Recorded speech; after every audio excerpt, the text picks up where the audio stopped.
This is the book of Luke, chapter 21, verse 25. And there shall be signs in the sun, and in the moon, and in the stars, and upon the earth the stress of nations with perplexity, and seas, and the grave war.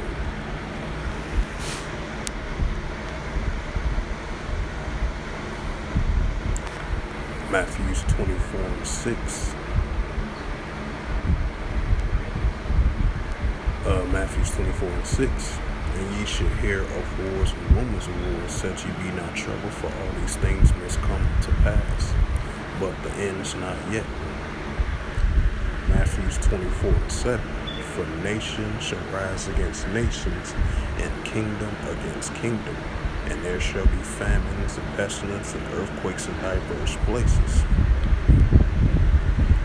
Matthew 24:8. And it reads through the Holy Scriptures, all these are the beginning of sorrows. Shalom. First and foremost, I'd like to give all praises and glory and honor to Yahweh, Bahashem, Yahweh Shai, Bahashem, Bokar Kadash. Double honors to the elders and apostles of Great Millstone, preaching His word truthfully and sincerely, and shalom to the Akim, scattered through the four corners of the globe, preaching the word truthfully and sincerely, and shalom to the Akim, that be like unto the speckled bird, preaching the word truthfully and sincerely. And I'll say shalom to you Akim out there. And this is a sit-down lesson, a quick one, through the spirit, power, grace, and mercy at the Yahweh Shai on this August the 24th, 2022 at 2:56 p.m. Central Standard Time on this Wednesday afternoon. And this is a news article, Salakia. This is a news article from Reuters.com. And this was published on August the 23rd, 2022 at 10:12 p.m. Last updated 15 hours ago. And this is by Phil Stewart and Ariz Ali. And the highlight of this news article, and it reads for alternative news, Reuters.com, around the world news. And it reads, U.S. military carries out strike in Syria on Iranian-linked targets. The U.S. military says it's carried out air strikes on Tuesday in Syria's Deir al-Zur against facilities used by the groups affiliated with the Iranian elite Revolution Guard Corps. It says the strike came even as the United States aimed to response to the drafted agreement proposal by the European Union that would bring back the 2015 nuclear deal with Iran that formerly President Donald Trump abandoned and currently President Joe Biden has sought to revive.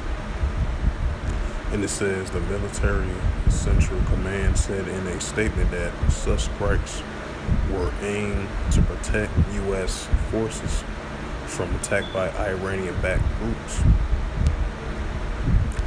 It says it cited more such incident on August the 15th, which Reuters have reported an involvement drone attack on compound by Russian coalition and the United States backed Syrian opposition fighters with no casualties. The president gave the direction for these strikes, said spokesman Army General Joe Buchanan.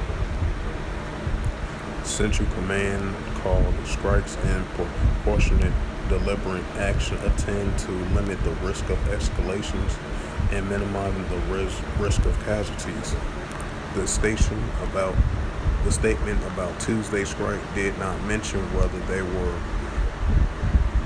any casualties, and did not say whether the air strikes were carried out by manned or unmanned aircraft.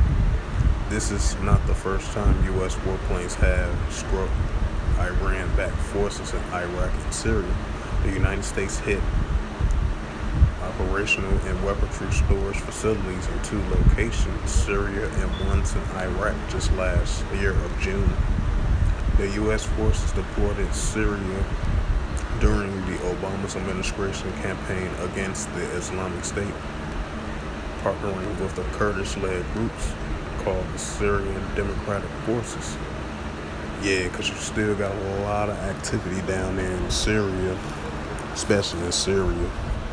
With in my previous videos, as I mentioned, you got the Turkey operation going against the Kurdish groups that Turkey supposedly said, which is run by a RIPG organization group, and military organization factors as well too. Turkey army targeted as well too, because you got Turkey stationed down there, and then you got Russia down there as well too, and then you got the United States down there as well too. So you got a whole lot of different activities in regards to military action and military armies of different nations that are stationed down there, because you got, like I mentioned before, you got Turkey down there, the Kurdish forces, you got the Syrian forces, and then you got potentially the Iranian-backed groups in those facilities over there in Syria, especially like the eastern part of Syria, like the southern part of Syria. So you got a lot of activity going on in that region, and that's why, these wars and rumors of wars definitely increasing now more than ever, But I just wanted to add that, so I'm gonna continue on with the news article. It says U.S. forces first deployed into Syria during the Obama administration's campaign against Islamic State, pandering with Kurdish-led groups called the Syrian Democratic Forces. There are about 900 U.S. troops in Syria, most of them in the east,